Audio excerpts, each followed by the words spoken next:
Good morning, good afternoon, and good evening. Thank you for joining us today. Welcome to the latest IBM Community webinar. Our topic for today is a cloud-native approach to Agile integration. My name is Jess Leitch, and I'll be your host for today. But I encourage you to visit the IBM Community webinar to connect with our experts. With that, I would like to introduce our presenter for today. We have Kim Clark joining us, who is an integration architect and strategist for IBM. Welcome, Kim. Hi, nice to be with you again.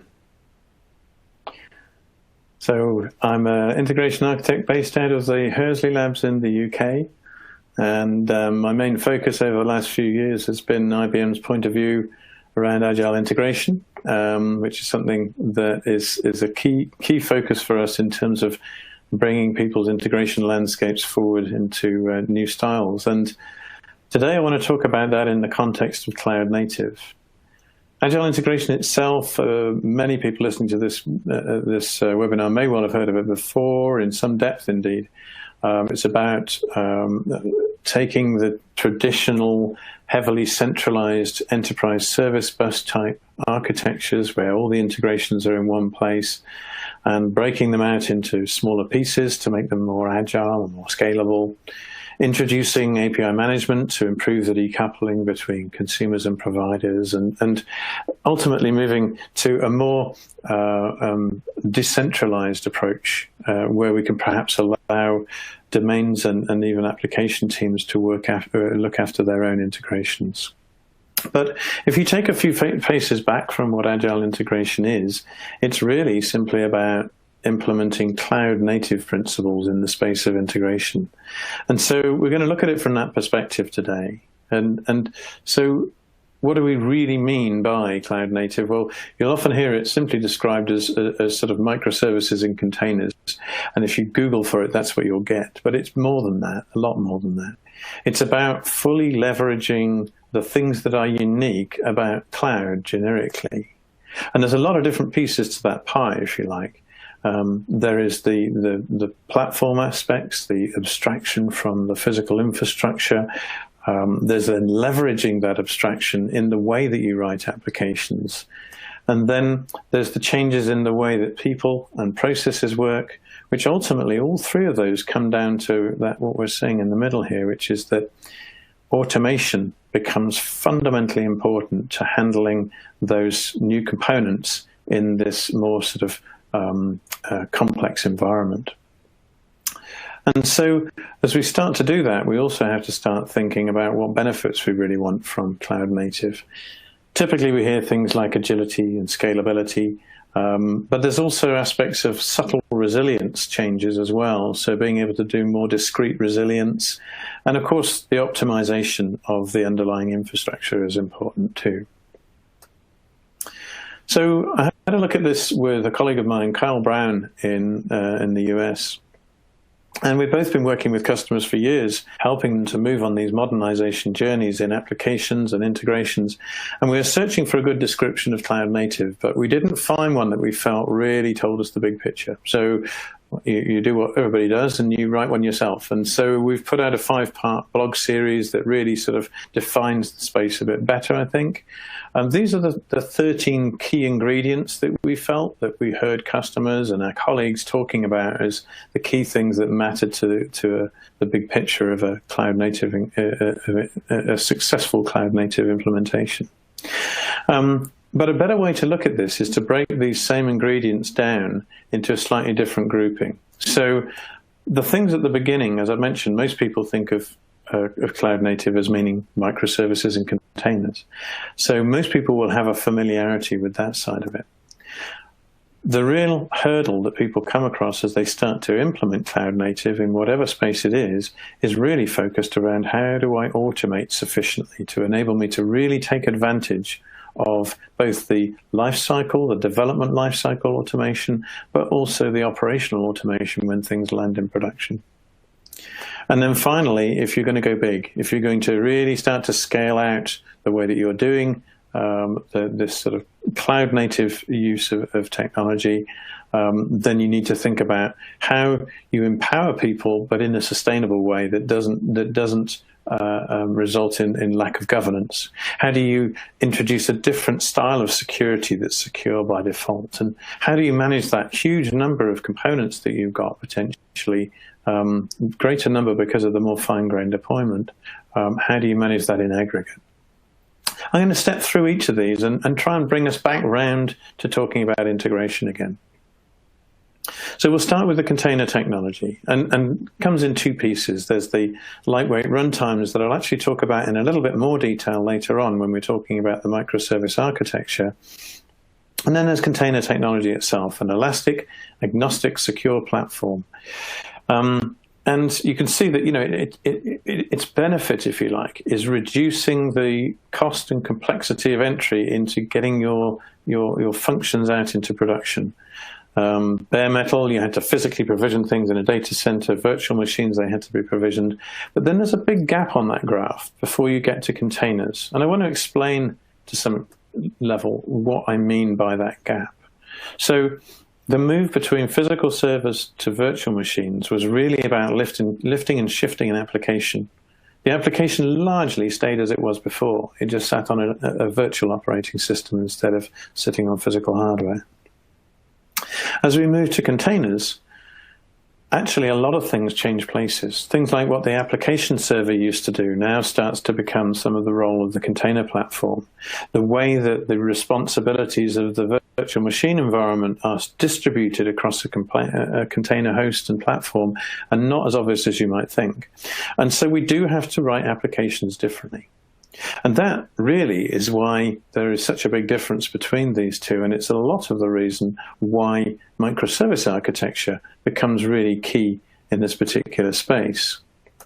So if we then step on to look at microservice architecture, we can say that it's got some key premises around fine-grained components, decoupling and state and things that enable this greater agility and scalability. And they are specifically there to take advantage of an environment like containerization. So let's have a look at what that means in an agile integration point of view.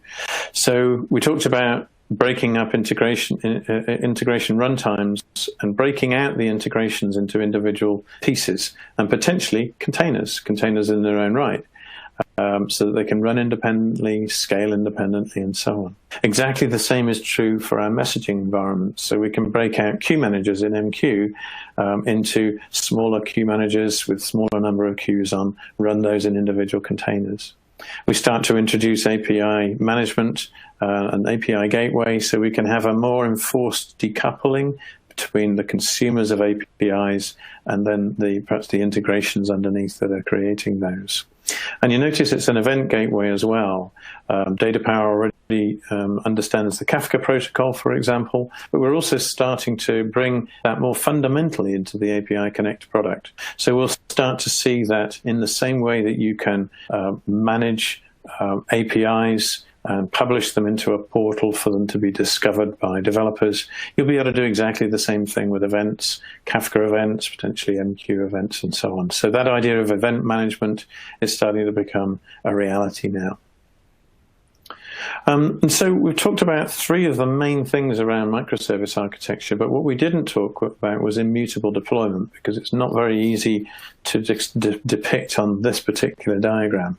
If we just step back a moment and think about what a traditional deployment looks like, we've had to go away and build on top of, say, a virtual machine, product images, so Connect Enterprise or queue managers, and then we've probably deployed a lot of code onto those already. We've done various live configurations, so these environments have the potential to drift and become different to one another.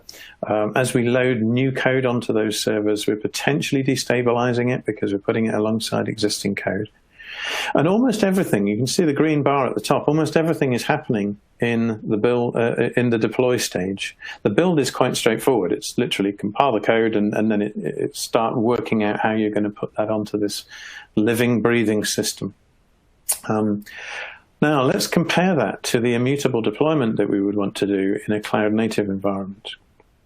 Now, that really is more based on building up an image that has the runtime already in it, already configured for this particular purpose, and it has the specific code for this integration or this queue manager or whatever already embedded within that image. So that's the ideal immutable deployment. There are various sort of gray areas in between, but that's the sort of the extreme.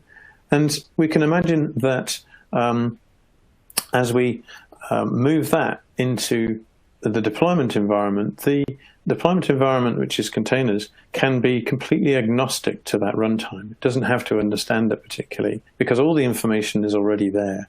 So we've effectively shifted left a lot of the concerns around what the configuration of the topology looks like and exactly how this is shaped. The build phase has many things in it. The deploy phase is very, very similar for each environment going forwards.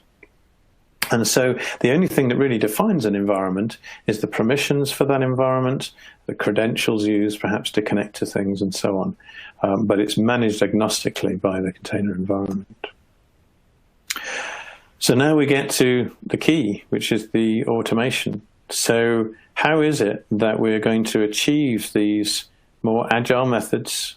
Our target probably is more productivity, moving things towards the right business goal more quickly based on taking short iterations and listening to the business and working out what it is they want. How can we do that unless we have a way of doing much shorter iteration cycles with the code? We're going to be in shorter sprints, and within those sprints, short iterations as well. We need automation both in the life cycle of the building and the deploying, but also in the test, release, deploy, and ultimately the operations too.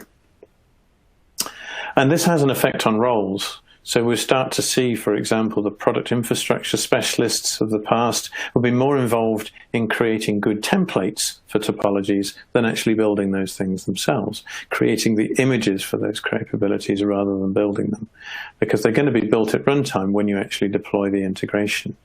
The operations people are going to move to more of a site reliability engineering role, where a lot of the infrastructure's core needs are automated by the generic platform that containers provides. And the site reliability engineer is looking for exceptions and trying to code around those exceptions to find a way of resolving those in the future as well and automating those. So we're moving to roles that are much more focused on that automation. So let's build up the picture of this sort of this pipeline of change and see where the automation fits in. So today, if you're building an integration, you would have some kind of build script that you'd use to create the capabilities that you need. In a container environment, there are just those same steps. So we're going to see just those same capabilities needed. We're going to need to clone things from a repository, draw dependencies together, perhaps validate against some enterprise standards, package things, build an image, test it, and so on. And so all of those things need to be wrapped up in some kind of automated build pipeline. And so with the Cloud Pak for Integration, we're sitting on top of OpenShift, and OpenShift comes with Tekton as a first-class capability for building pipelines. It also comes with Jenkins, other capabilities too. Tekton happens to have the advantage that it's very native to Kubernetes. So if you like, understands the vocabulary of Kubernetes. And so you can build pipelines very, very quickly that involve Kubernetes resources. Your testing may involve starting up test stubs that themselves can be containers. Your build itself might in fact need some software to be run up in a container to then perform the build. So all of those capabilities can be done within a Tekton pipeline and administered in a very first-class way. And then as we move to deployment, there are a number of things that need to happen above and beyond simply giving the image to the container platform. We need to expose the routes that the APIs are going to be called through, for example. We need to bind ourselves to other components, perhaps other integrations or queue managers or databases and things like that that we're going to connect to. There's all sorts of things that we need to do as part of that deployment. We need to connect up storage for certain needs and so on. So those would have to be scripted. And today, in your current environments, they probably are scripted or they're manually performed in some way. But in a container environment, all of those things are being done in standardized ways. They're all using the standard APIs or command line capabilities of Kubernetes that have been matured in OpenShift as a platform. And so what we provide you with is a digital assistant called an operator. And the operator enables you to enables you to perform that deployment by simply specifying the key parameters. So the CRD that you can see on the left in the GitHub repository, that's a very high-level infrastructure as code, if you like. It's a set of parameters, it's a text file that defines how you want this integration deployed, in what way you want it to be deployed, what the characteristics are at runtime, and then those are taken on board by the operator, and it does all the work for you behind the scenes. So we've effectively written your deployment script for you, and it also performs the automation for you as well. So once it also performs the operational aspects as well, keeping the right number of replicas up and running, feeding back alerts, collating logs, connecting you and collating logs into the common services and so on. So those operators really become your sort of, the thing that you can rely on is your digital assistants, and they're there for App Connect Enterprise. There's one for MQ as well. So the one for MQ, for example, would be able to attach the storage necessary for persisting your queues. These are all things that are standard Kubernetes capabilities, but they're embedded in that operator, along with some sensible best practices that you would expect to see in there too. API Connect also has an operator. API Connect's a little bit different in the sense that it's a capability used at the scope of perhaps a cluster or a domain in the organization. And so you'll use the operator to deploy API Connect as a capability. And then as part of the delivery of an integration, you might be delivering queues, you might be delivering an API as well. And so you'd push an API definition into the API manager. That would push that out to the relevant gateway or portal, or both, in order to be made available to consumers. And so you can imagine there'll also be build automations that you'll need at a higher level, which perhaps gather a few of these things together, the queues, the integrations, and so on. And so you'll have pipelines that call other pipelines. And this is, again, native to the way that you can work with something like Tecton, so that you can build up these logical pipelines together. The final piece of the jigsaw, I guess, is code automation, but that's not new, really. We've been, the whole purpose of integration software, the development environments are to make you more effective, more productive, assist you with the code so that you can do things more effectively. So assembling an integration flow, graphical mapping, and so on. So lots of capabilities there. But also, we're trying to make it as easy as possible for you to create these other artifacts, this infrastructure as code. So when you're defining a CRD, you can do that through a form, and the form will validate your actions. So if for a queue manager, for example, you decide to have a persistent queue, but you don't provide it with the right kind of storage to enable you to do that, then it will warn you and it will tell you what you've done wrong. So that digital assistant is there for you as you're working your way through. And of course, you don't have to use the form entry. You can work down at the command line and things as well. So that, in a nutshell, is sort of embedding what's important about automation and how we've tried to make that automation easier for you, so that when you do move to cloud native, it's less of a hurdle because we've created a lot of the automation facilities on your behalf. But how could we make that automation even better? So there is an element of a feedback loop involved in the fundamentals of Agile methods. You have a period of reflection at the end of each sprint, for example, where you think about how things could have gone better. You try and implement changes so that the next sprint goes more smoothly. And so that feedback cycle is fundamental. But we're starting to look at ways that we could introduce machine learning, artificial intelligence, into that loop as well. What could we do to rather than just having humans looking retrospectively at what's happened, actually have machines starting to understand that too? We've had simple things in the product for some time. So the mapping assist that we put in a while back enables us to learn from the mappings that you typically do between certain data models and start to make suggestions when you're writing your next data model mappings, and so you learn effectively based on your past mapping. We're also looking at capabilities to look at the way that your integrations are being used, the way that APIs are being invoked, and be able to spot patterns in the behavior of how consumers are using your APIs, so that we can then say, well, okay, well, based on that pattern, we could auto-generate this extra set of tests into the test suite to make our API all the more robust, higher quality. And so we're starting to get a way there to really improve the quality of the software using that sort of machine learning. And even beyond that, we've got Watson IOPS, another part of IBM, that are looking at how they can intelligently look through structured and unstructured logs and compare that to the incidents that you may have had in production, and look for patterns, and look to understand patterns, and look to understand the connections between how things occurred, to maybe predict events in the future, help you to try to catch these things before they occur, at the very least suggest resolutions or help you to diagnose more effectively. So again, we're looking for those digital assistants that can help us to close the loop on this kind of automation and try and improve the speed at which we can do it. And so then we're on to the last few pieces of what makes cloud native ultimately successful.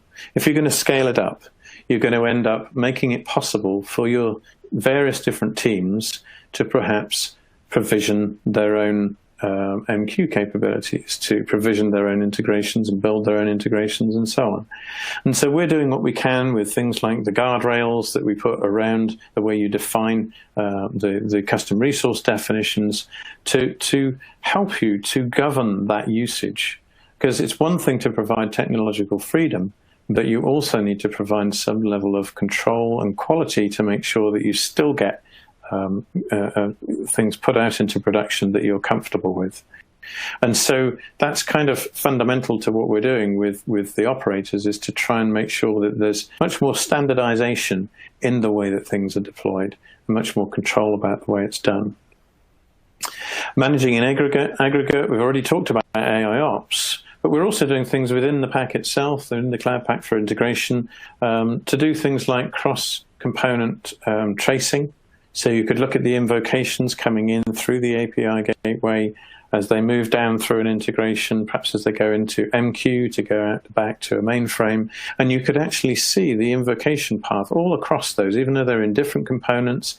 By definition, in Cloud Native, we've probably broken them up into different containers, but you'll now be able to see that invocation path, look at where there are latency issues, diagnose where faults are occurring and things like that. So managing in the aggregate as we get into this bigger scale of fine-grained components is pretty important.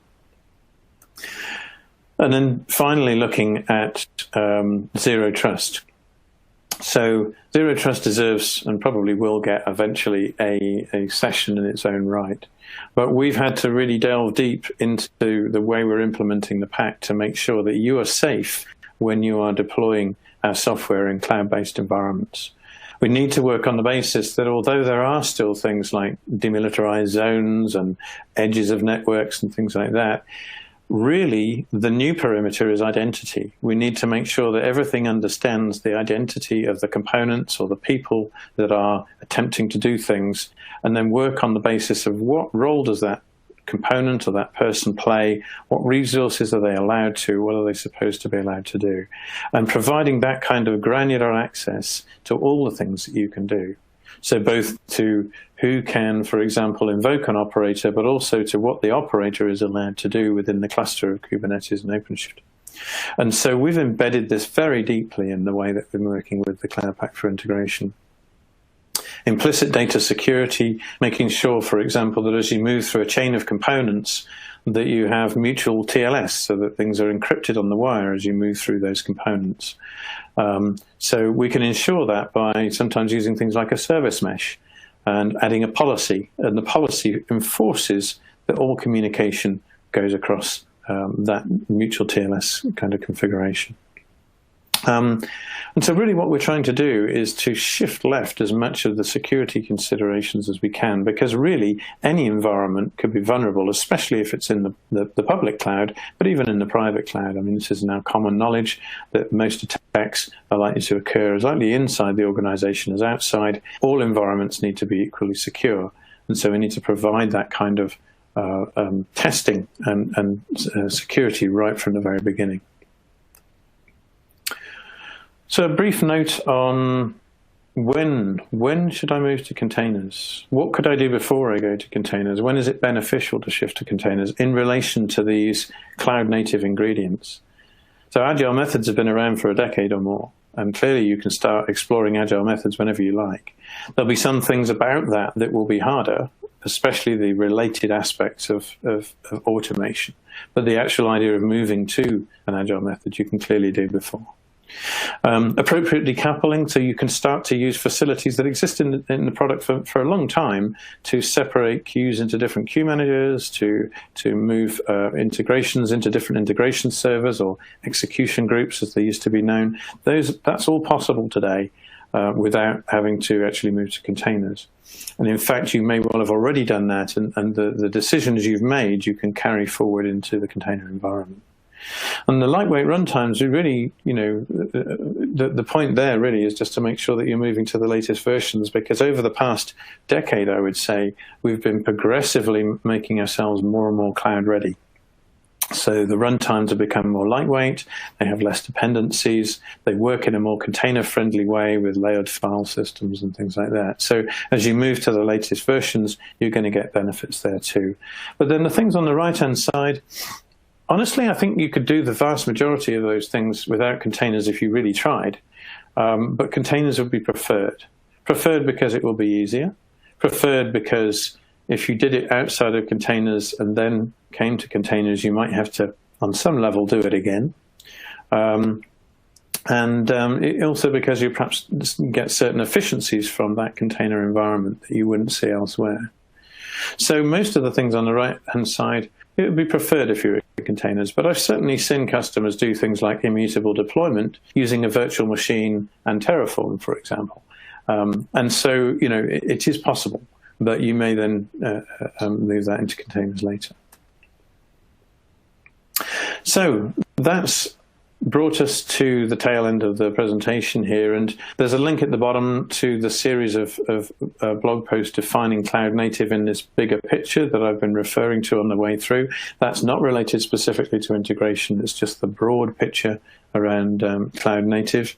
Hopefully you found that useful to sort of understand where we're coming from a product point of view, what it is we're trying to do. We're trying to make it much, much easier for you to reach the cloud native objectives, not necessarily in containers immediately, but give you some stepping stones along the way and try and help you when you get there to get over some of the hurdles that people would typically find when they reach cloud native. Plenty of links and resources here around cloud native and around Agile integration, if that wasn't the topic that you were familiar with when we started the call. I deliberately put my details, my contact details on the final slide here. The slides, of course, will be available after the presentation too. I'm conscious I didn't really leave any time for Q&A. It's such a deep topic with so many different things to talk about that it would be pretty difficult to cover Q&A at the same time. So apologies if I've not managed to do that. But please do feel free to get in touch directly. I'm more than happy to have a discussion on any of these topics. And with that, that's pretty much for it for me today. Fantastic. Thank you so much, Kim. Just a couple friendly reminders to everybody. I just want to thank everyone who could join us today around the globe. This concludes today's webinar. We hope you have a great day. Thanks so much.